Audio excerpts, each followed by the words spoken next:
there's so much power when you harness it. I mean, when, with healthy families, which most families with addiction are totally healthy and loving, and when you can make use of that and, have meetings to break the ice and talk about what it's going to be like when the person comes home again, it just makes so much sense. Welcome to Health Professionals in Recovery, a podcast for healthcare practitioners interested in substance use disorder, harm reduction, and recovery from addiction. Our hope is to provide education and support for those struggling in silence, recovering, and those who care for patients who suffer with substance use disorder. For more resources, please visit our website at www.healthprosinrecovery.com or follow us on Twitter at HPIR Podcast. And now, the hosts of Health Professionals in Recovery, Sean Fogler and Bill Kinkle. Welcome to Health Professionals in Recovery. I'm Sean Fogler. And I'm Bill Kinkle. And today we have a very special guest, Patrick Doyle. Patrick is a life coach and advisor who helps people with problems, decisions, and goal attainment in daily life. His family coaching is highly focused on you helping your loved one, your family, and yourself.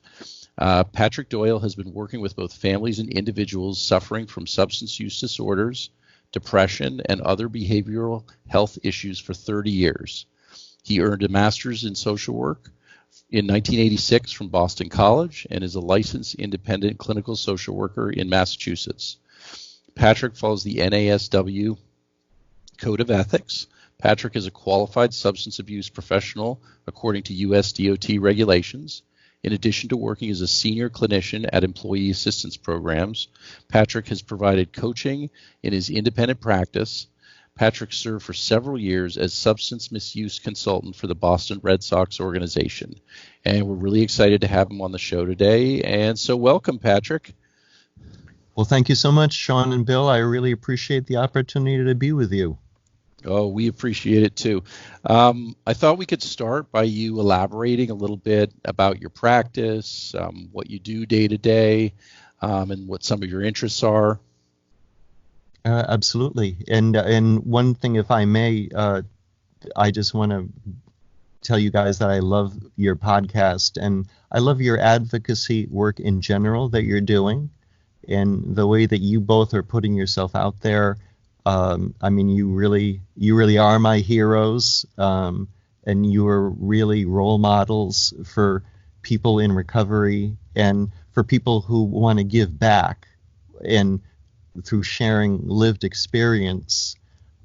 Some of it very, it must be awkward or maybe not to talk about, but it's pretty amazing, the journeys, the paths that your lives have taken and how you've gotten yourselves into just a really positive recovery life. And so it's just really amazing and something that I've been admiring greatly for the past few years as soon as I came across you guys. So this is pretty exciting for me. So thank you for everything that you're doing by putting that out there. Yeah, thank you, Patrick. Feelings mutual. Great respect for the work that you do as well. Looking forward to hearing more about it. Yeah, well, thanks. Yeah, and it's to make a long story boring. I've been working in mental health and addictions for 30 years or so, and in terms of how I've come to this place where I am really passionate about helping families gain recovery from the impact of addiction on them, and also many times helping the person with the addiction gain health and recovery as well. I would have to go back. I mean, basically, I was raised in a very loving family, a very large family. I'm one of 7 kids.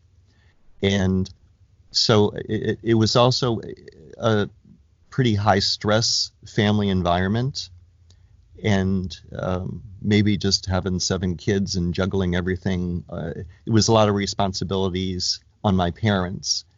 And so it was a loving environment, and if we broke the rules, it could be maybe a bit harsh environment as well in terms of discipline and such.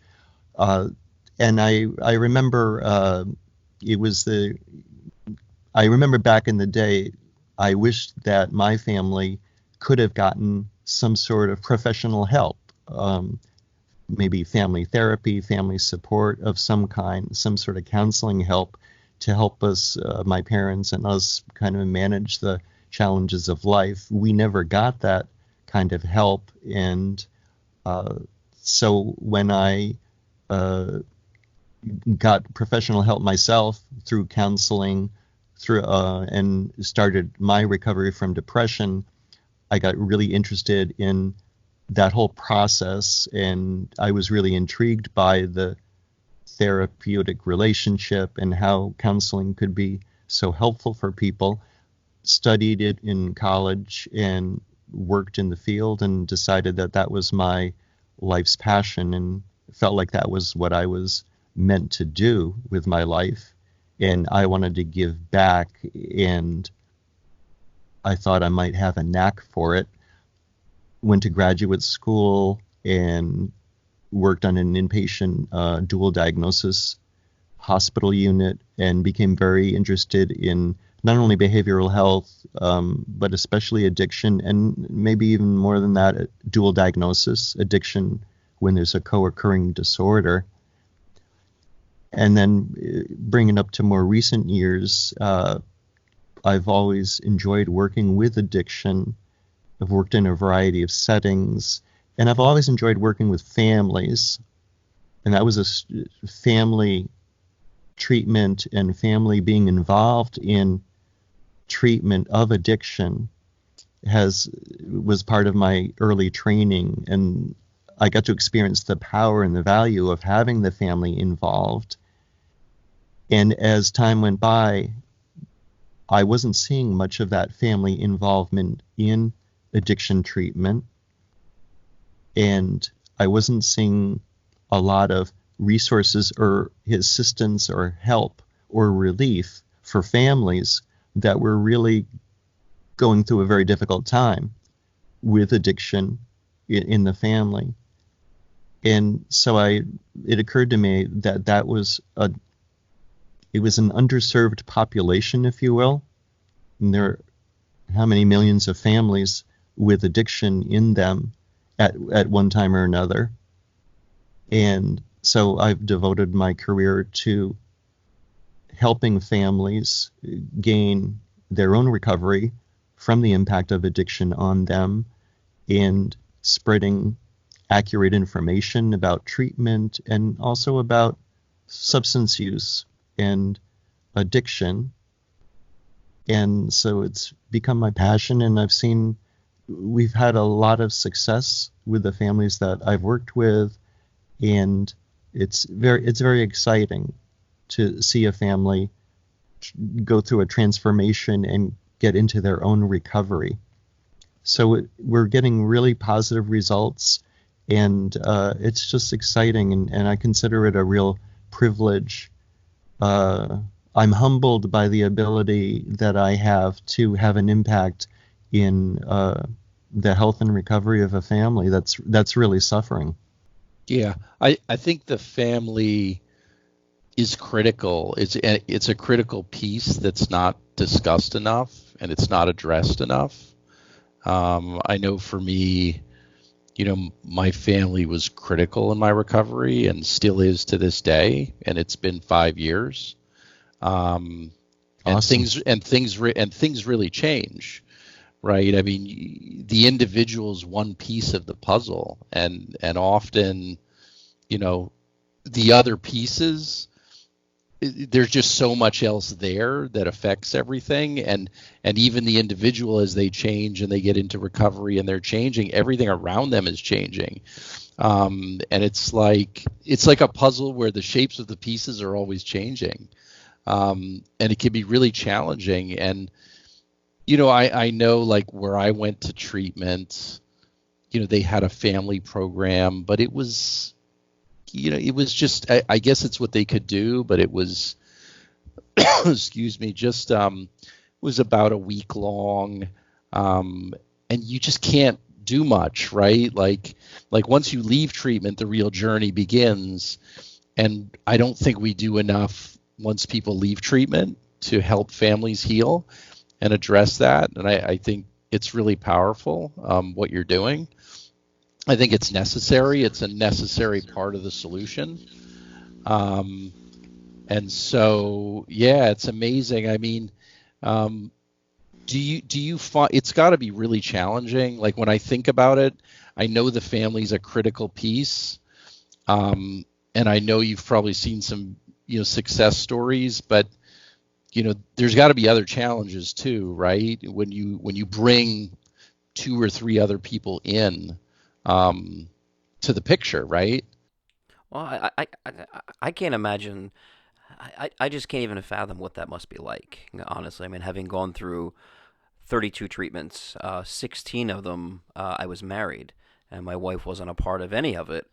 And even when I got out of treatment, so I got out of treatment right into 90 and 90 in a 12-step program, and I distinctly remember hearing every day people talk about how I have a program now, so my life is going to be so much better.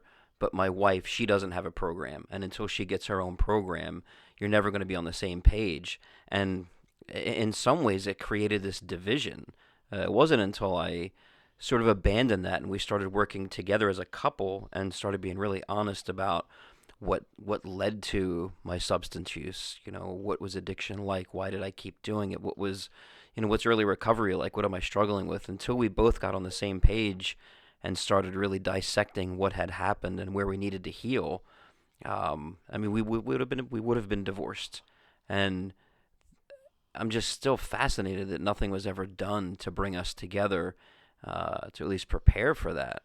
And so the idea that you do this, Patrick, is just so, one, it's mind blowing, because nobody does it, but it's just, I mean, but it's also a duh moment. Like, of course, Yeah. this should be incorporated into addiction treatment. And so I'm really fascinated. Like, how does that work? What, like Sean was just asking, what's that dynamic like when you bring people together? And I'd be really interested to know the difference between the parent and children relationships versus spouses or couples and ones with children. Like, what are the unique challenges that each one presents for you? And let me just add one more thing. The reason why I asked that is because when I got into treatment, the strategy was to isolate me from my family, Yes. right, and limit contact. Yep. And then even as I was leaving, and I was in treatment for 4 months, even when I was leaving, there was a lot of questions about, is the home environment going to be okay? Maybe she's not right for you. In fact, it was really kind of stated pretty firmly that she's not, right? That you guys need to go your separate ways because she's not good for you. That's and so, which is shocking. Like, I spent 4 months somewhere, they don't know anything about her, and they're making these, broad statements, where I really, I came home and I was very, like, I was on the defensive and I was constantly questioning, and maybe that was, a good thing. Maybe it wasn't. I mean, I don't know, but anyhow, so back to Bill's questions and the strategies and the challenges. I would love to hear them. That's outrageous. It's disturbing, and yet I've heard that a lot, Sean. That there are as we've discussed before, the addiction treatment industry is very traditional. It's been around for 85 years. Well, AA has been around for 85 years or so, and the addiction treatment industry was basically modeled on the 12 steps of AA, and there are certain notions that have come out of that, which what we know now is that they don't make any sense, and like certain terms like enabling and codependency. Now, codependency never was a thing. It was very popular and you still hear it a lot, but there was a tendency in the addiction treatment industry to fault the family, blame the family, whether it be a spouse, whether it be a parent, or even an adult child, but the family, as if the family caused the addiction, and to isolate the person with the addiction from their family, no matter how supportive the family is. Now, I don't understand where that came from, but it's definitely the rule out there in the treatment world. It's not an exception. And what I found much more useful is to gather information from the family as well as the patient, the person with the addiction, so that you have a broader perspective. If you think about it, if a person's had a serious substance issue to have required them to go into a residential program, they haven't been really aware of what's been going on lately a lot of the time, right? Because they are in an altered state of consciousness. And so they're not always able to pick up on subtle cues or see what's going on around them. And people in addiction tend to be highly focused on getting the substance, using the substance, and then how are they going to get some more? So they tend to lose track of what's going on with other people in the family. So to get information, collateral information, and for example, the first episode of my podcast, Family Addiction Coaching Podcast, we interviewed Bill's wife, and it was really interesting to hear how she was virtually totally shut out of her husband's treatment, and that's the rule. That's what tends to happen.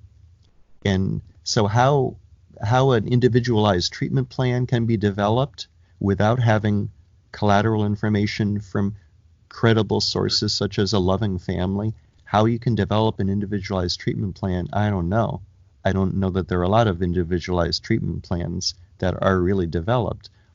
But in programs where I have worked, where one program I worked in as the social worker on an inpatient residential unit for substance use disorder, my job was to meet with every family once a week for an hour, initially to gather information and hear the family's perspective and bring that into the treatment of that individual.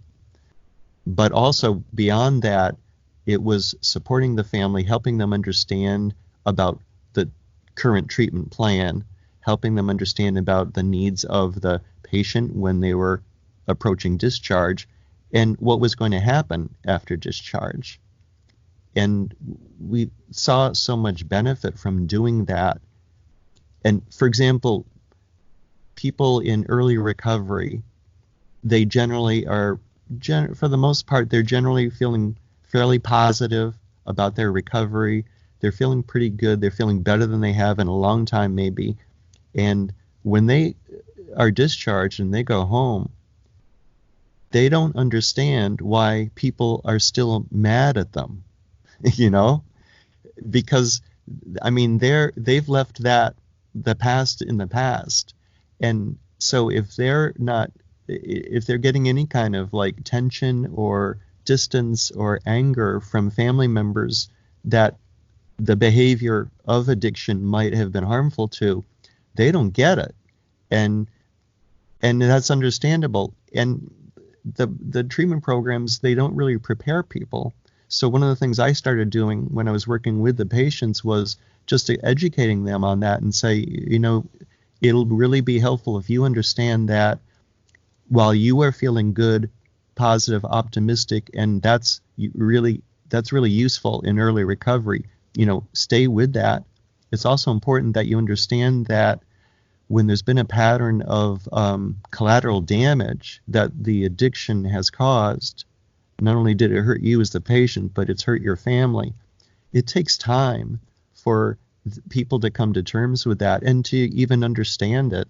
So just be careful, be aware of that. And we would coach the patients on how to anticipate for that, and also how to try to open the door on discussing that and learning how to accept that kind of feedback and how they can best respond to that, so that they hopefully still maintain their positivity and their commitment to recovery, and with following through with aftercare and such, and living a healthier lifestyle. It's also, they need to be sensitive, and they oftentimes need assistance with dealing with resentments that may still be out there and might still be out there for a long time. Yeah, for sure. I mean, I wish that I had something like that. I mean, Trish and I, my wife Trish, who you talked about earlier, that you interviewed her on your podcast, but I mean, we pretty much white knuckled it and winged it through early recovery. And that was a rough year. It would have been the transition would have been, it probably would have never been seamless from inpatient to home and outpatient, but it would have made it so much easier had someone done the work that you do, at least some type of preparation, some type of groundwork, and some type, at least the beginning stages of a plan of where we're going to move forward to. Yeah, I mean, when I got out of treatment, we had no idea. Trish had no idea what to expect. I mean, I was so beat down at that point. Like, I didn't really know what to expect. I wasn't sure if our marriage was going to survive. I didn't know if we were going to, retain custody of our foster son at the time. Who were in the later stages of adoption. There were so many things that were up in the air, and none of the counseling staff at any of the treatment centers I went to had any communication whatsoever with her. And so, I spent these 30 days in treatment, or quote unquote treatment. I spent in a treatment center, building, painting pumpkins and doing yoga and all that kind of stuff, but not really working on things therapeutically that I had identified at that point. And so it was a really weird, hard transition, because I felt like I had a really good, solid hold on myself at that point. I really started to understand what makes me tick. I started to understand what drove my use to begin with. And at that point, I was so willing to talk about it, because, I mean, for me, it was this great epiphany of, like, I finally figured out why I use drugs and what the reason is. And when I came home, I was so excited to tell my wife about it, and she did not want to hear it. At that point, she wanted security. She wanted just something solid in our life. And after 16 times, for her, it was like, yeah, okay, when's it going to happen again? Are we going to be going through this again? Right.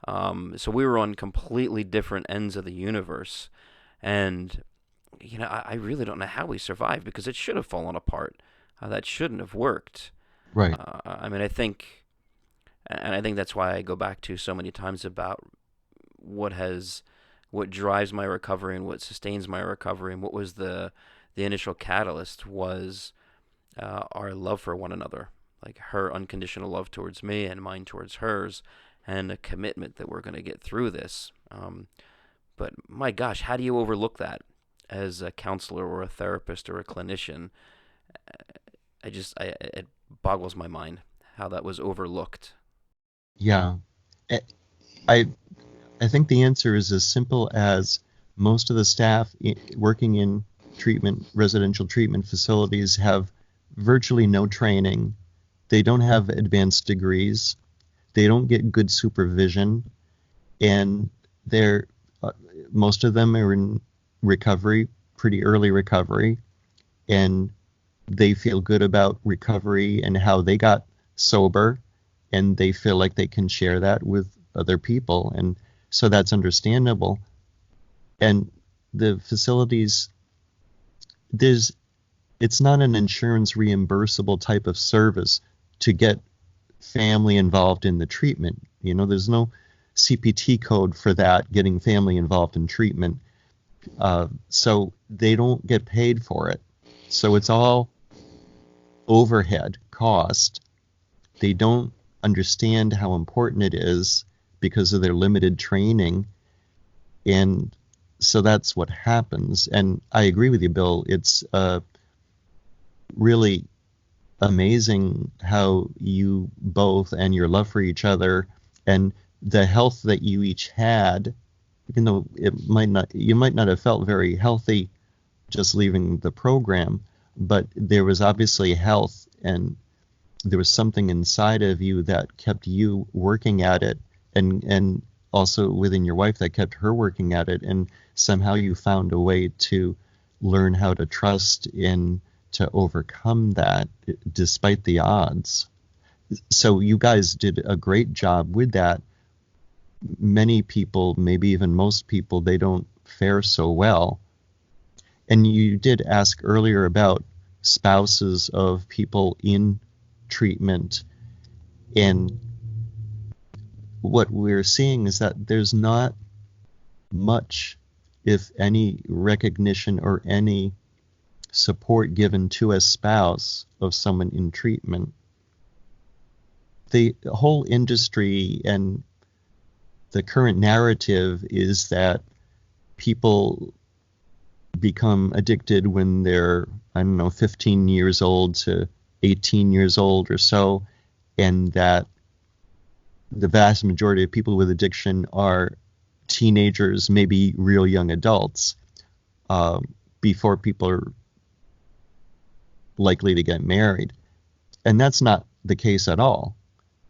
But the treatment industry is molded towards that stereotype of the young person who started using before the frontal cortex got developed and is causing all sorts of difficulties. And so that's the way that the treatment industry is looking at it. But there's so many people of, say, the middle years, if you will, suffering with addiction who need treatment. And there's so many seniors who are in active addiction. And there's not much done for seniors either. They're really unrecognized. And we, as a society, it seems like we don't think of seniors as almost as if they're not capable of developing an addiction illness. It's fascinating. It's something that I never thought about consciously, but it's interesting that, so my experience, Trisha's experience in treatment, that everything was very much geared and structured and framed at looking at parents. Like everybody, the family that came in were addressed parents for your kid, for your kid. Like I was sort of an anomaly, being an older married person with a family. But thinking about the people who listen to this or potentially listen to this podcast, health professionals, physicians, nurses, PAs, nurse practitioners, whoever else, the population that we're speaking to is more likely to be people who have families, who are older, that their parents aren't involved in their lives. And I would imagine that many of them were probably really surprised when they ended up in a treatment center, how much it was geared, one, that they were going to be treated as an adolescent, because you hear that nonsense all the time, that your maturity and your growth stopped the first time you did drugs, and it's been sustained there. It's been trapped there forever, and which is nonsense. But you hear that all the time. But I mean, you're treated as an adolescent, and you're treated as a kid, and everything is, nobody really knows what to do when you have a spouse. But our audience are people that most likely are husbands, wives, who have families and mortgages and all the other things. Probably most of their life has been a life filled with responsibility and meeting expectations, and valuing responsibility in their life. So it's just interesting to me. I hadn't really thought about it before, about our particular subgroup as health professionals, like our recovery planning needs are different than the general population, I would imagine. And there's also no treatment center that's set up for that. Now, there are treatment centers that have programs specifically designed for nurses or physicians, but that really generally just means, you might have a group 3 times a week that's the nurse group. and you get to bitch and complain about being in a program. It's not really to address what are the unique things about a health professional who struggles with substance use and is now entering into recovery. What specific things should we tailor to them different than the general population? I even think it's difficult as a health professional to be put in the general population in a treatment center with a bunch of other people. I found it extraordinarily difficult to have someone who had such a high functioning career as a nurse, someone that I valued my career, I was respected in my career, and nobody that I met in treatment really could understand what that was like. So I was either outcast from the population, or I had to sort of hide and put on a mask or a costume to blend in with the other population. And so it's just, I know that's sort of off the topic of families, but it's just interesting that most treatment centers are going to be geared towards parents, but the population that we're talking to isn't. We're most likely all family people. Right. And isn't it just another barrier that we put in the way of a health professional feeling comfortable asking for help? Because it's, I mean, along with all the other barriers that we put in the way for health professionals, they don't fit that stereotypical, 18 to 23-year-old youth category, that assumption, that bias that we have. And so that it's just another barrier that makes it even more difficult. And as you say, then they end up in a program that doesn't have anything for them and their unique needs. And I'm sure that it keeps a lot of people in the health professions from recognizing addiction, from being able to accept it and accept the need for help and to reach out for help, because they're not seeing it recognized. Yeah, I totally agree with that.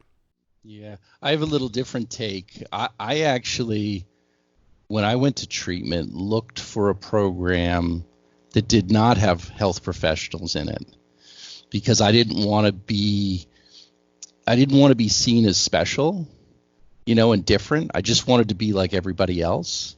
Yeah. And I don't really know where that came from, but I thought it would be healthier for me, because my experience with my colleagues was there was a lot of ego, a lot of narcissism, a lot of, this exceptionalism that we talk about, which I found very difficult to deal with because of my childhood and how my father was. But I looked for a program where there weren't people like me, and I got into that program and it was going well. And I remember like halfway through, the therapist saying, so people found out I was a physician, and suddenly I became the helper again, right? Everybody was turning to me with questions, and the therapist said, Sean, you're taking on your role as a physician, like you're here for you to help you heal and address your stuff, and you're taking care of everybody else. And I didn't even realize I was doing it. Well, I mean, it's inherent. I think that happens naturally. Sean, let me ask you this.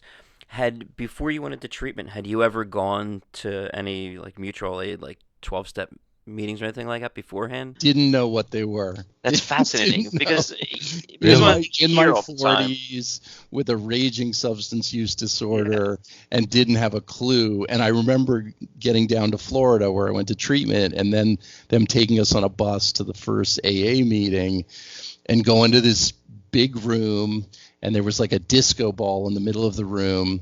Was this massive, just this massive venue. It was a very large AA meeting, and I was looking around like, who are these people? Am I on Mars or something, right? Wow. And thinking to myself, I don't have anything in common with these people. And within 2 or 3 days, I was like, boy, I'm exactly like everybody in here, and this is my spot, and I didn't at first, this whole higher power thing, I had a problem with it. So, they were like, anything can be your higher power. And I made the disco ball my higher power.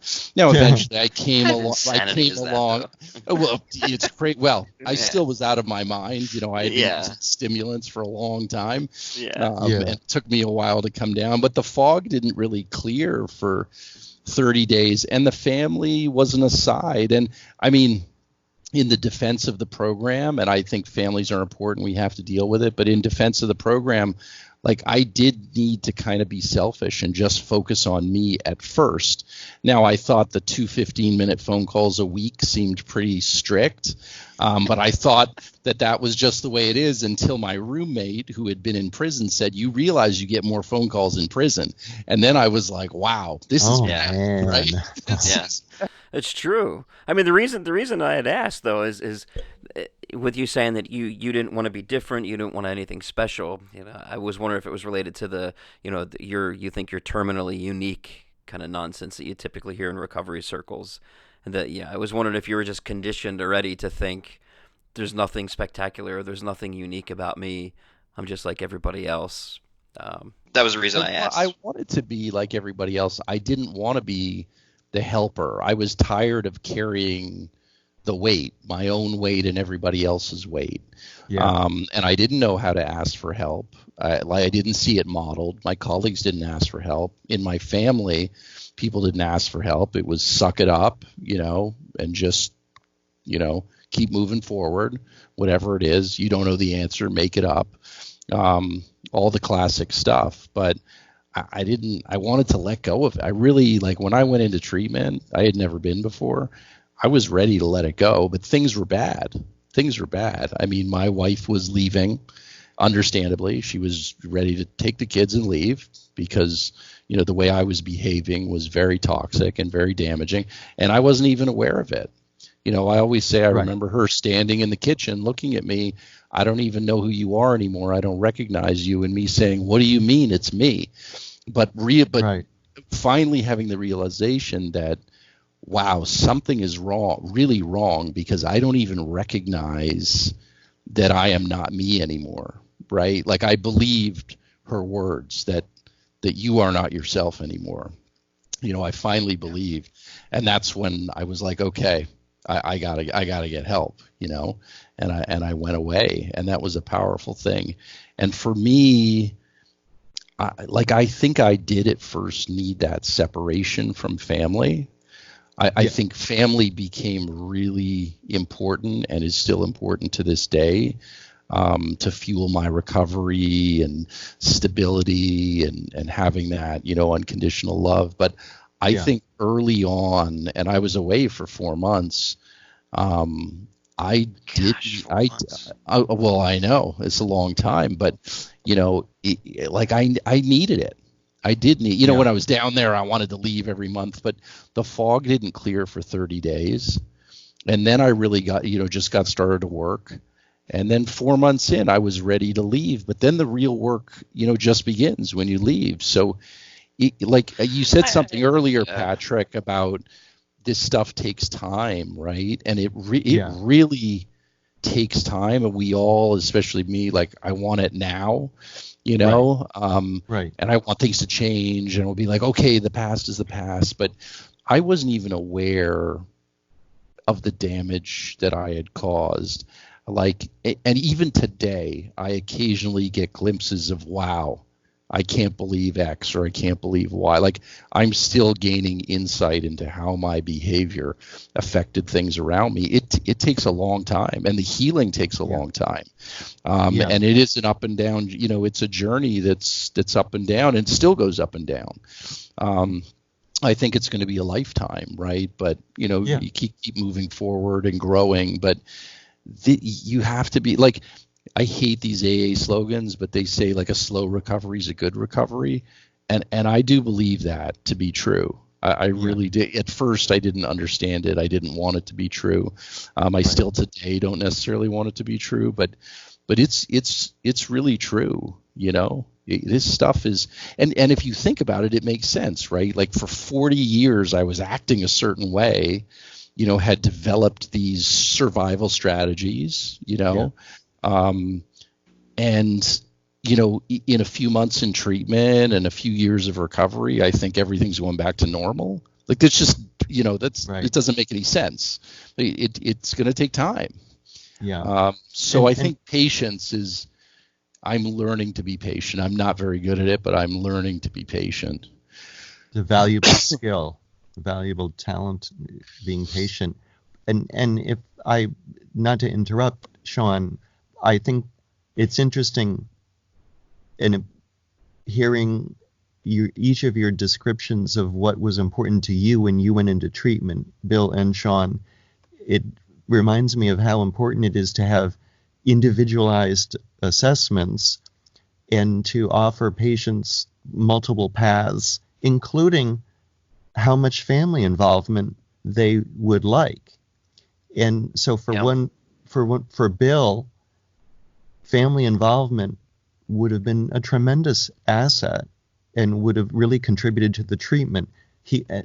Because Bill wanted it, and his wife wanted to do that too, and so it would have made perfect sense that she should have been involved, and there should have been, couples therapy type of work to some extent. On the other hand, Sean, for whatever reason, he didn't want that, and he had a sense that he needed to be alone, and so for that for him was right. And it reminds me of how important is, and the critical thing is to not rush to judgment, or not judge what other people want or what other people find helpful or useful, even though it might be different than what I would want, and so that's how important it is. And just like with treatment modalities and medication and smart recovery, refuge recovery, AA, cognitive behavioral therapy, whatever, it always helps to have options and to have choices, and for patients to be offered all options and have a choice. The evidence is pretty clear. People who feel that they are in control of their destiny, that they are making informed choices on their health care, tend to have better outcomes in treatment. But right Wouldn't there you say? But I mean, right there, I think is a couple things. But right there is one of the roadblocks in traditional addiction treatment and traditional recovery thought. That if you say that I want to be in control of something, that's immediately looked at as a negative. And if like when I would talk about my wife and my kids and how much I wanted to see them and I wanted them a part of, I was immediately labeled as codependent. You're codependent on one another. So that's the thing. Unless, and a lot of this is based in the whole surrender thing. You need to You're just not surrender. admitting you're powerless. Right. You need to surrender, and until you do that, everything that you do or everything that you exhibit is going to be a negative. And I don't think that's helpful at all. But that's what you're going to run into, even though all of the evidence and everything that we know about counseling and about personal growth says the opposite of those things. And I think that's where, and it's not a 12-step thing. I mean, it's the treatment industry's adoption of 12-step and taking it to an unhealthy level. I don't think that's what they meant when they talked about powerlessness. It's powerless over alcohol, and that's the only time that it's mentioned is in step 1. All the subsequent steps seem to read between the lines that you actually become powerful over your addiction, over whatever substance that is, through the work, which a lot of the 12 steps mimic, CBT. I mean, it's all about behavior change. But I think a lot of people in treatment, like you said, they're essentially just peers. They're a bunch of people that got into recovery through a certain pathway. Typically, it's 12-step. They push that on people, but there's a lot of dogma that's been dumped on top of 12 steps that was never intended to be there. But that's what you get filled with in treatment, to the point that if you come in there as an adult who is, so say you go into treatment, you develop a substance use disorder, or you have problematic substance use at the age of 40, and you go into treatment. Up until that point in your life, you probably were a very healthy, responsible professional, and did things really well and were well in control of your life. But you're not going to be treated that way. You're going to be treated as if your entire life has been out of control, and you need to be controlled now. And until you relinquish all that control and say that you that you don't want to be in control of that. You're never going to heal. So I mean, there's just such a counterproductive system set up from the gate that I think is geared towards failure instead of success. And Sean and I talk about this all the time. We still see this because I'm still in a monitoring program, and everything is designed about controlling me instead of me deciding. Go ahead, Sean. Well, no, I was just going to say, like, we're in a unique position because when you're in a healthcare professional monitoring program, all the stuff you're talking about is magnified many-fold. Right, because a doctor or a nurse trying to take back their will and direct their life in any way is considered a real liability and a danger. And a right? red flag. And a major red flag, right? Because, you're smart, you're capable. If we give this person a license, right, what are they going to do? They're going to be running rampant, through the hospital, causing chaos and damage, which we know for the most part is not true. Right. But it's, I mean, that is the thing, right? And there, the monitoring program is protecting the public, quote unquote, from us, so that is an extra bad quality, taking back your will, not surrendering, not admitting powerlessness when you're a healthcare provider. That makes you, and it's not something we're used to doing. No, it's not at all. And I don't mean that I mean that in a positive way. I mean, as healthcare professionals, what we do, people come to us with the expectation. People come to us with chaos and expect that we know how to handle that chaos. So everything about our identity as that in that profession has to do with controlling chaotic environments. So to think that we're in complete chaos, I mean, that's a massive undertaking to try to dismantle that.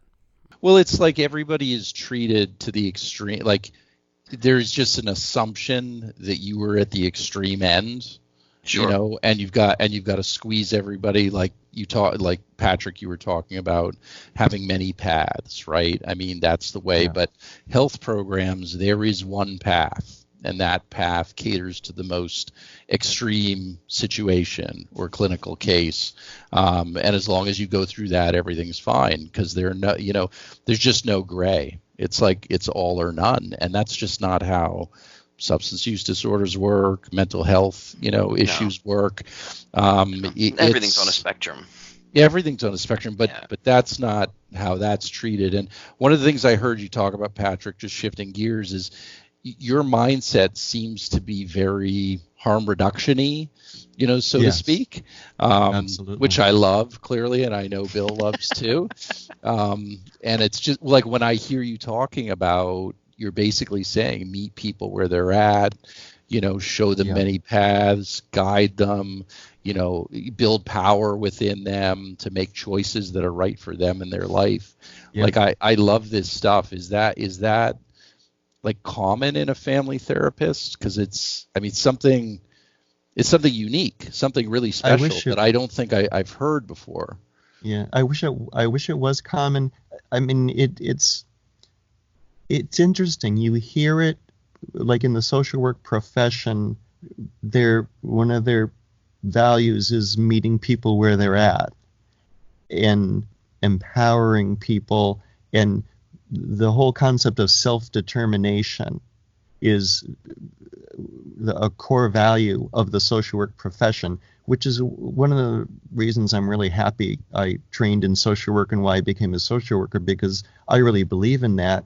And that nobody else should have the right to tell another person what's best for them or what they need to do, but rather our role as a clinical social worker is to educate, support, and empower an individual to make their best decisions, because they need to take full responsibility for their healthcare decisions, and nobody can really decide for them. And so it's one of the things I love about being a social worker. I mean, I can't tell you how many times I've said that to people. I said it to someone today, someone who was pursuing a certain path in treatment, and I said to them, well, I don't agree with your choice. However, much more important than that is that I fully support your need to make that decision, and you go to town with that. You take that and run with that, because you're the only one who can make those decisions for yourself, and I have no right to try to influence it unduly or to try to change your mind. And so it's, I probably say it maybe not every day, but a lot of times, and people appreciate that, and they take it as respectful, and people do much better with that kind of approach. I'm sure they do. I mean, it's funny, both Sean and I mean, that we would consider ourselves harm reductionists, but it's fascinating after really gaining a lot of understanding about what harm reduction is and what it isn't. It's such a no-brainer for us. I mean, it just makes sense. It's, like I said, it's how people want to be treated. I don't want you to tell me where you think I should be. I want you to help me figure out where I want to be and walk with me to get there. Exactly. And in terms of working with families, the intervention, the old style Johnson intervention approach, which is, hitting someone with a sledgehammer and telling them that if they don't get on a plane and fly off to a residential program today, that the family isn't going to talk to them ever again. That kind of approach, what I'm seeing with my families is that most families don't feel comfortable with that.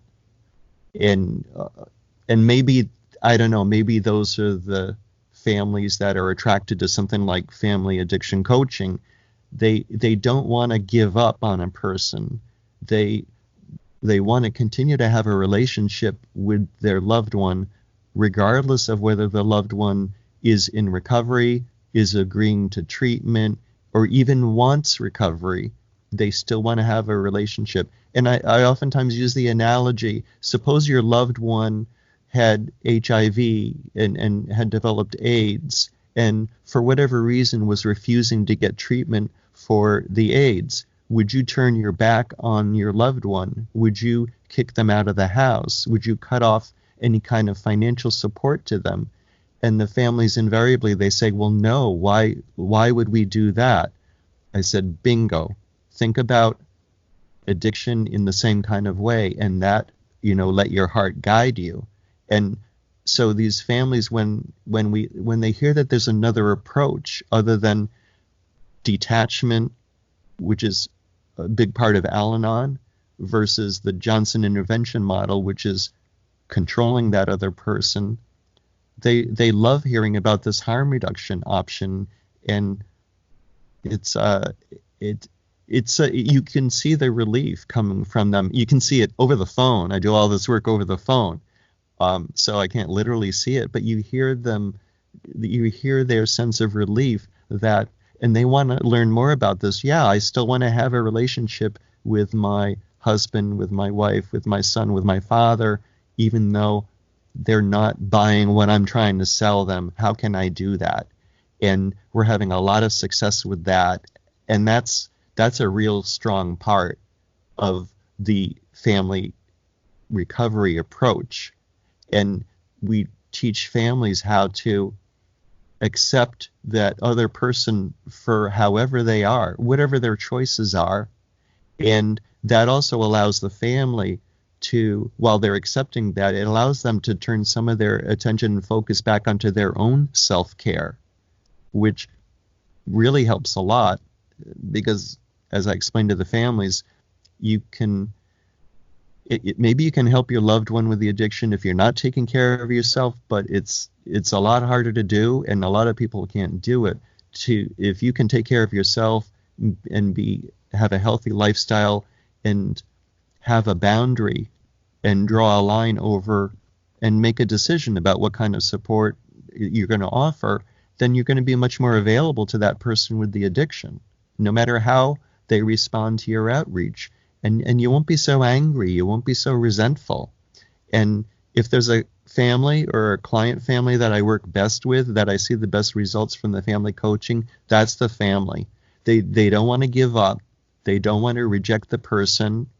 and they don't want to hear that they're enabling. They don't want to hear that they're codependent. That model doesn't work for them.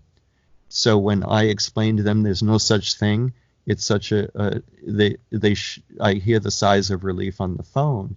I explain you're enabling them to live, and it's your choice, and it's my job to help you understand the risks and benefits of different options and help you come to your best decision.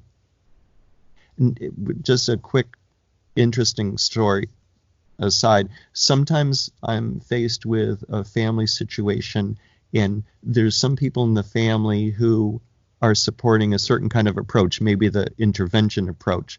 Other members of the family are not interested in doing that. And sometimes it happens that some people are asking me to try to convince, the other member to support this idea of this intervention. And while I may bring it up as an option, I will never try to influence them. And if I'm speaking to that other family member who says, they don't have it in them, or they don't think it's right, they don't feel up to doing an intervention, then I say, thank you. I appreciate your honesty, and that decision is right for you. And so thank you for sharing. Thank you for doing that. So they decided that they're not going to come to the intervention that the other family members want to have. But it's important. Sometimes we bring the families together with conference calling, and we can bring them to a consensus of an approach that makes sense to people, and that can be very helpful. It's a united front kind of thing. And sometimes we can't, or sometimes it just takes longer to come up with a consensus. And with that situation I'm referring to, a few months later, we were at much more of a consensus building step. The intervention didn't work. When the patient found out that they were about to get on a plane to fly far away, they basically jumped out of the car and they said, "What? I didn't agree to this." And it can damage the trust. Yeah, for sure.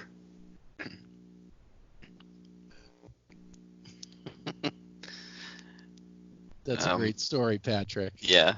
What Good. Patrick, what are some what are some things that you often would like people to know or families to know that maybe they don't? Like I know there's a lot of fear and confusion, especially you have a loved one go into treatment, right? And suddenly, you're being brought into this situation. And I know many families, like I think of a few examples where the family is like, well, you just deal with your problems and everything will be fine.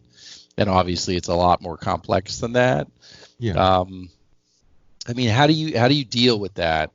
Do you try and engage those families? I mean, I know that that's often a key piece of the puzzle, right? Do you back off? What's your strategy like in that situation? Well, my strategy, great question, Sean. I try to slow down my rate of speech, and I try to be, I lower my tone of voice, I lower my volume so I can keep myself in check. And I say, there's another way, there's another approach that is available for treatment, for approaching your loved one. Would you like to hear about it? And there are other approaches that are finding a lot of success. Would you? And then sometimes they say yes. Sometimes they say, no, I know what I want to do. I don't want to hear anything about that. A common one is, I don't want any medication. I don't want to exchange one drug for another. That's crazy. That's the last thing I want to do. And there's a real backlash against medication, and it's still out there.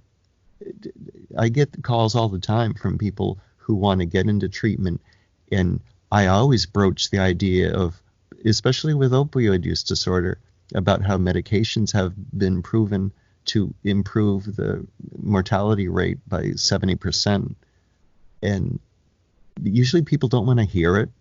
It's like they've been brainwashed by the culture, by our society, into thinking that medication is just a bad thing. So I run into that a lot, Sean, and I think what it is that the whole treatment industry in our society, we're so programmed and we're so wired to look for easy, quick solutions that if someone comes along and says, you know something, there are nuances and it might not be that simple, you might want to consider this, you might want to consider that. Most people don't want to hear that. Right. And the conventional wisdom with addiction treatment makes it pretty simple. Basically, the treatment centers say, send your loved one to us for 30, 60, 90 days, and we will cure them. They'll be much better off. And families at that point, most of them are ready for a break. So they like the idea of somebody going away for even if it's just a week, because it gives them a respite, it gives them some relief. And people who work in treatment programs, they don't like nuance. They don't like shades of gray. They like black and white. So that's what these families and patients hear from treatment providers who are considered experts, that we know how to do it. This is tried and true. In a lot of cases, I'm an example of that. You can trust your loved one with our program. And I mean, what family is not going to want to hear that kind of reassurance? It's a hollow reassurance, but they don't know that. So there's what we're really fighting against, that conventional wisdom, and we're introducing the complexity and nuance. And maybe the idea of sending your loved one out to Hazelden in Minnesota, against their wishes, maybe that's not the best approach. It takes sometimes a special kind of person to hear that and to say, I've been wondering that myself. There's something about this deceptive approach and this strong arm approach that I don't really feel comfortable with. I know the doctor's recommending it, the counselor, the interventionist is recommending it, but I just don't feel comfortable with it. Isn't there something else? And so I'm gentle with people, and I also say, you with the families, you need to make your own decisions about what you pursue. I'm available. And sometimes I hear from them a year later, and they tried it in a certain kind of way of not really addressing it, but then the condition deteriorated. A year later, they call up and they say, things aren't going so well. Can we talk to you at this point? And of course, I welcome them and do an update and say, okay, how would you like to proceed? And that can be very helpful. So it's the kind of thing where you plant seeds and you hope that they grow. You hope that people do well, whatever approach. And you water those seeds. Yeah, yeah, absolutely. And you nurture them. Yeah. Yeah, and I think to treat patients and families with respect and dignity, to support them making their best decision, even if you're thinking, oh my God, no chance in hell, but to support them in doing that and to wish them well and to say, I'd like to hear how things are going in the future. I mean, imagine what kind of response that can elicit in a family or a patient, to feel supported no matter what I decide to do. That's be powerful. It'd be so cool. Yeah. Yeah. What do you think? The other question I had for you is there's kind of a bit of a movement away from treatment altogether and keeping people in the community and engaging in recovery centers and doing intensive outpatient. I mean, clearly for some cases you would need treatment, but that there are some people saying that's kind of going to be kind of a rare event, right? That keeping people out with their families, maybe still working while they're getting treatment is the way forward. Is that something you think is sustainable or something that could be the future of substance use disorder care? It's interesting. I've become aware there's a program in certain parts of New England that will actually send professionals into your home to basically do medically supervised withdrawal, to do what is typically called rehab. They come to your home and do all of that for however long you need it, like a visiting nurse would do, which appeals to a lot of people. Some people don't want to go away. Now, I to tell you the truth, I haven't seen a track record for that particular program. It seems like it might be challenging to manage for patient safety and monitor patients, but it is something that I just learned about, say, a month ago. So, and that speaks to what you said, Sean, that there's a movement away from residential programs at a distance to something that could even be in your own home. Now, one of the problems that I'm sure you guys have seen this as well is sometimes you go away to a distant program and oftentimes there's no aftercare set up, and basically when your stint is done, you get on a plane, you come home, and the family doesn't know what the aftercare plan is. They don't know what they should be doing, how they should approach you. They tend to they're standoffish. They don't want to upset a person, and they're really in the dark. And as we know, it usually involves ongoing aftercare, of a quality aftercare program of some type to help a person sustain their recovery and continue to gain in health and wellness. And so often those linkages are not made, they're not set up when someone is in residential treatment at a distance, that it falls through pretty soon after discharge. Now, one way around that is, and at times I am working with the patients, so I'll be on the phone and I'll insist that they schedule an aftercare appointment at a program before the person is discharged, and I'll say, you got to do that, because we know it's so easy to not follow through, to think that we don't need it. People must be tired of treatment after they've been in these intensive programs for so long.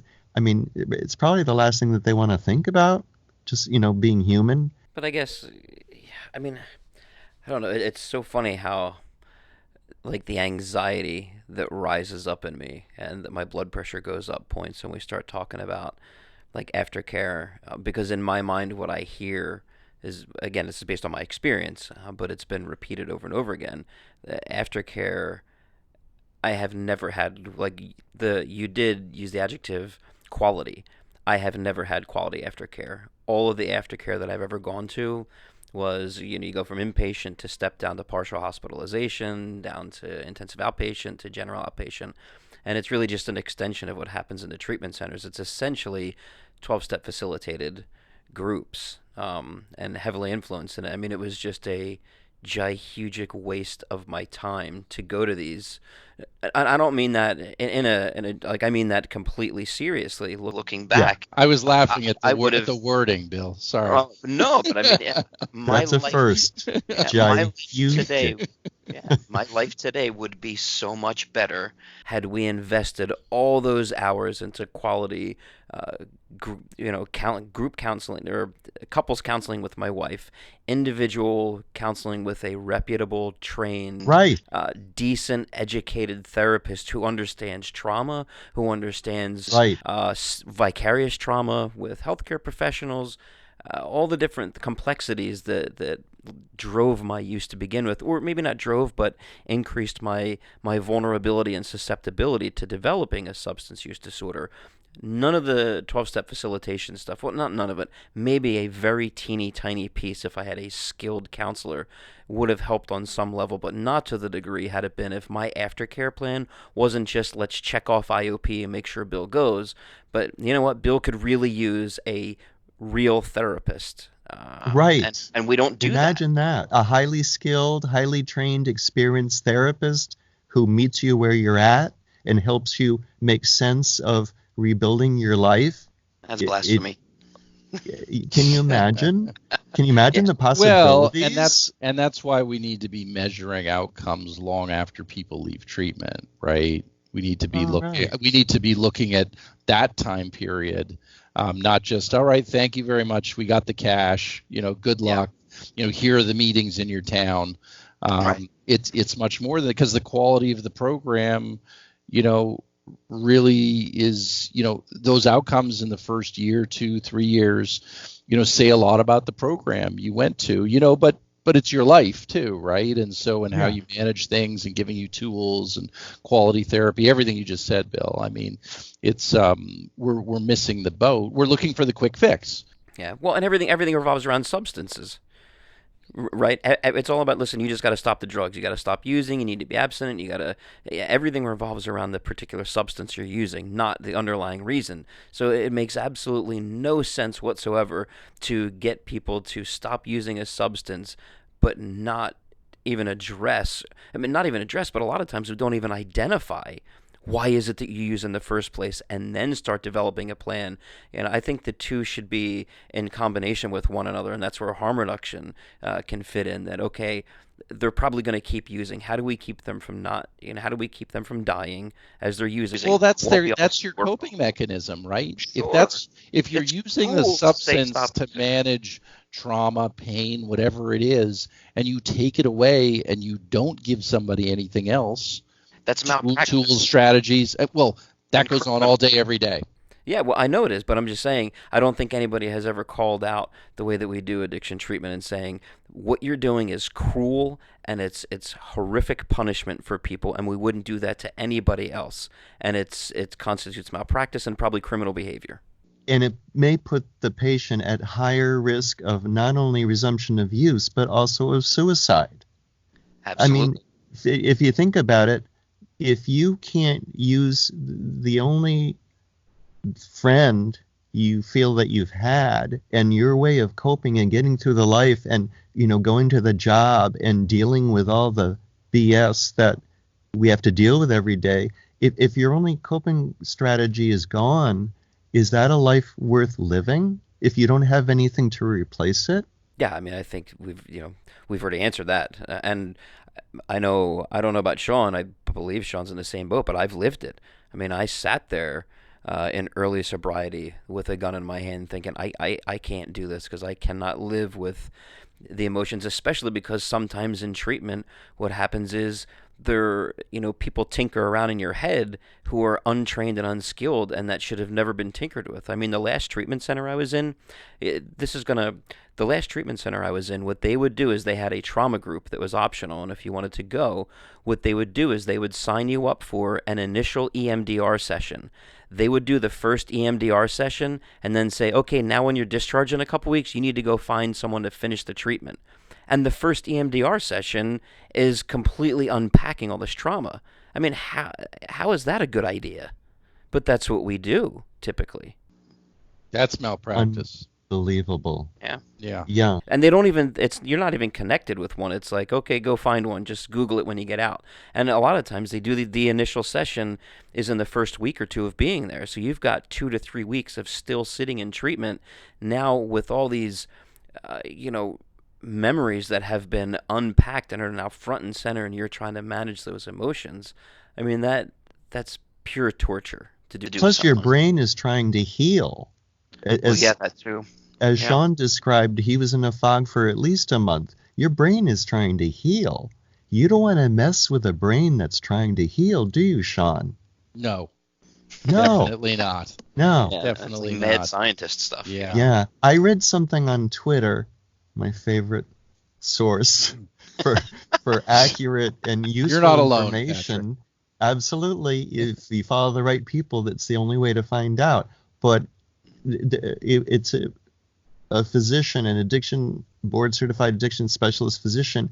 He wrote a piece in one of the periodicals, and it was about a different way of looking at treatment. And one of his points was asking the patient what their goals are, asking them what they want, what they see as their best possible outcome, and doing that as part of the treatment before you start putting them into the mold and before you start making all sorts of recommendations. And then if you don't do that, which is basically a individualized assessment, if you don't ask people what they want, how can you possibly help them achieve their goals? And I read this, and it was like a blinding light in a good way. It was like, well, yeah, of course. But how is it 2020? How is it the year 2020 and we need to write things like that? Yeah. Well, That's what I can't get over. That's a revolutionary statement in today's healthcare system, because It's we're astounding to we're me. better at telling people what to do, right? That's what our system's designed to do. You do this, Right. you do that, and you'll be fine, or you do this and that, and you'll be deserving of treatment, whatever it is. We're not asking those questions, right? It's much easier. It's much for easier the it's providers. It's faster. You can tick the boxes on the EMR and move on. When you say, hey, what do you want? What do you need? What's going to make your life better? That opens up, a But it's whole amazing bag to of stuff. me. It's amazing to me that we even have to say these things. It's amazing to me that it's not standard of care. I mean, when we talk about this a lot, but it's just amazing how many quote unquote revolutionary things come out that look at this amazing thing that we're doing. We're changing everything. And from a patient perspective, I look at it and go, how the hell have we made it for hundreds of years of medicine and you're just figuring this out? That I actually want to be treated like a human being. We're not doing a very good job. I mean, that's the short of it, right? We spent 20% of GDP in this country on healthcare, and the quality is not very good, and the access is not very good, especially for the most marginalized people in our society. You know, it's virtually non-existent, right? Right. And that's not acceptable, right? But what does that say about our culture? Our attitudes towards human beings, right? The way I think about it is right along with you guys. Everybody has a story to tell. And if we stop long enough to listen to our patients, our clients, whatever we want to call them, to listen to people's stories, then that will show us the way as supports, as coaches, as providers, as helpers, as guides. That'll lead us to the answer when we hear people's stories, and everybody has one. And do we really listen to them? Do we even ask them about their stories? In general, we don't. But I've never been asked. But that's the amazing thing is, Patrick, you're doing it. Like you're living it, and you're doing that. In your work, which is tremendous. Is really, it shouldn't be revolutionary, but it is today. And I think it's the path forward. I think I'm preaching to the choir here. I appreciate that, Sean. And that's what I hear from the families that I'm working with when I become part of the family. And it's very touching. It's very humbling. And it's so cool about this role that I play, that they welcome me into their family. And I'm like a trusted family member.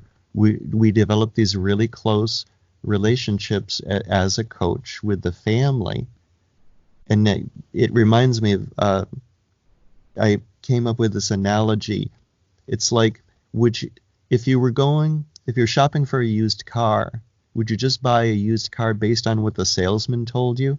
No, you'd bring it to a trusted independent auto mechanic to have the used car looked at and put through the tests and drills and everything, so that you don't end up sinking a lot of money into that used car later on. So I think of myself as, it's like having a trusted auto mechanic as a member of your family if you need to buy a used car.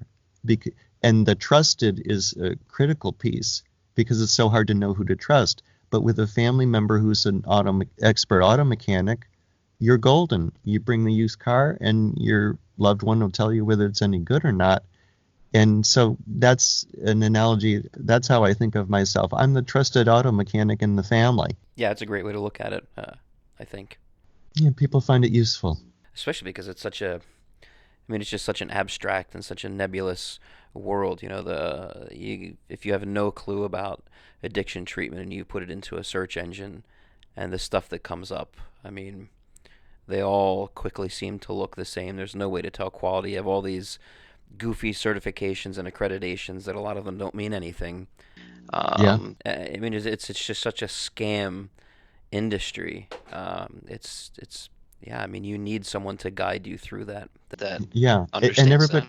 Yeah, exactly. The difference is if you ask a patient who's been in treatment at that facility, what was the family involvement like? What was the equine therapy like? Whatever. That's the only way that you can really hear what's going on. And you guys probably do this as well. When I examine these treatment programs' website, as soon as I see the term substance abuse, I stop looking, because I know they're using stigmatizing language. So I don't care if they've got, accreditation, if they're licensed, if they report equine therapy and cognitive behavioral and evidence-based. Oh, evidence-based, that's another warning sign. Evidence-based, right? Well, and equine therapy, as soon as I see that, I'm done. So I need now I have to go through therapy now because I did equine therapy. Hold on, I like the equine therapy. I enjoyed it. Oh my gosh. That's why Sean and I are a good team, because I roll my eyes and go, that's the most ridiculous thing in the world. And Sean's like, oh no, man, it was cool. And it was a little bit. You know what I really when you're terrified of horses, though. Yeah. Well, I'm right there with you, Bill. But I'm afraid of dogs. Yeah. Okay. Well, I mean, I'm afraid of dogs. Well, there are emotional support dogs. Well, no, I saw so many equine accidents in the ER at Penn that I was terrified that one of the things was going to kick me. I'm like, I already got enough problems. I can't stop doing heroin. I don't need to be kicked by a horse. Yeah, this thing is 10 times the size of me. So, and look for the stigmatizing language, because if you look hard enough, it might take a few pages to go through, but most times you'll find it, and then that lets you know they're not up with the current research on the correct terminology, and that abuse is a legal term to connote causing damage, and abuse is done by bad people, and that's when you know to just keep looking. Absolutely. Yeah, for sure. I mean, you just knocked out about 95% of the treatment centers that are out there. So it's true. Yeah. I would say that's probably conservative estimate too. Yeah. Absolutely. We would never get sponsored. That being said, there are some treatment centers that are trying to do a good job and trying to, get in line with best practices, Yeah. But it's the problem is it's a complex disease. And like we say over and over, there is no one solution or one path. There's no cookie cutter approach. Right. And it's in healthcare, we want algorithms, right? We want, a simple flow chart that guides us down some, clinical path. And I always say, substance use disorders are some of the most complex and challenging diseases out there. Yeah, absolutely. Even the idea of it being a disease, is there's a lot of debate around that too. Is it a learning disorder? There's a bunch of different. It's very it's challenging and complex. And it's not easy, but many treatment centers do a tremendous amount of harm.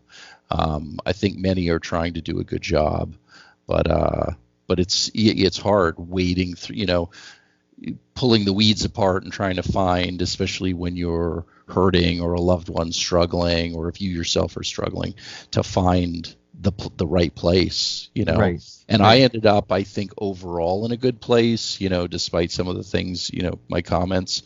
I ended up in a really good place, but I ended up in a good place because I had a family member who is, has a background in psychiatry, psychiatric nursing, who knew some people, and I had a referral, right? And they knew some people that went there and had a good experience. You had the trusted auto mechanic in the family, Sean. That's exactly what I mean. that's what I had, and most people don't have that. Exactly. And Yeah. I was lucky. So yeah. And what I would agree with you, Sean. Recently, there's a program in Massachusetts that just started offering Suboxone initiation in the residential program that up until a couple of years ago, no, never had it, never wanted to have it. So, and I was shocked to hear that. So yeah, I do think that there is some change. It's happening slowly, but when I heard that was amazing, and I was surprised, and I congratulated them. Now, and it also reminds me of another role for a family addiction coach, is that oftentimes I'm coaching families on how to try to interface with the treatment center. And for example, Bill, with you and Trish and the difficulties that you all had, if Trish had someone in my kind of role who could advise her as to how to approach the treatment center, it might have helped. She could have gotten some guidance about how to approach this, how to try to get a couples meeting, a family meeting set up, try to learn about the aftercare kind of thing. So that's also another role that I play, that I find. And basically, if you think it's okay to breathe a sigh of relief when your loved one enters a residential program, but the hard work has just begun, and so the families can really benefit from someone who is objective and knowledgeable, like the auto mechanic in the family, who can advise them on how to continue to interface with their loved one and with the treatment programs and with any providers after that. Yeah, absolutely. Well, good. I mean, I guess that's probably a good spot to start wrapping up. It's been we're like an hour and a half, so I think this was really great. I mean, this is something that, we've never addressed, and I don't think I've never heard anybody else talk about the role of the family.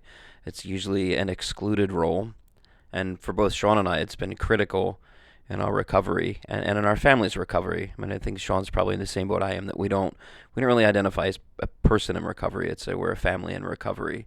And so it's really great, Patrick, the work that you're doing up there, your specialty area that you're focusing on, the family as a unit recovering instead of just the individual. And I think that's the future and the right way to go. Absolutely. I mean, there's so much power when you harness it. I mean, when, with healthy families, which most families with addiction are totally healthy and loving, and when you can make use of that and, have meetings to break the ice and talk about what it's going to be like when the person comes home again, it just makes so much sense. And I mean, one more thing is that, there's also this idea, and you described doing it, Sean, that you continue to learn about the impact on the family over time.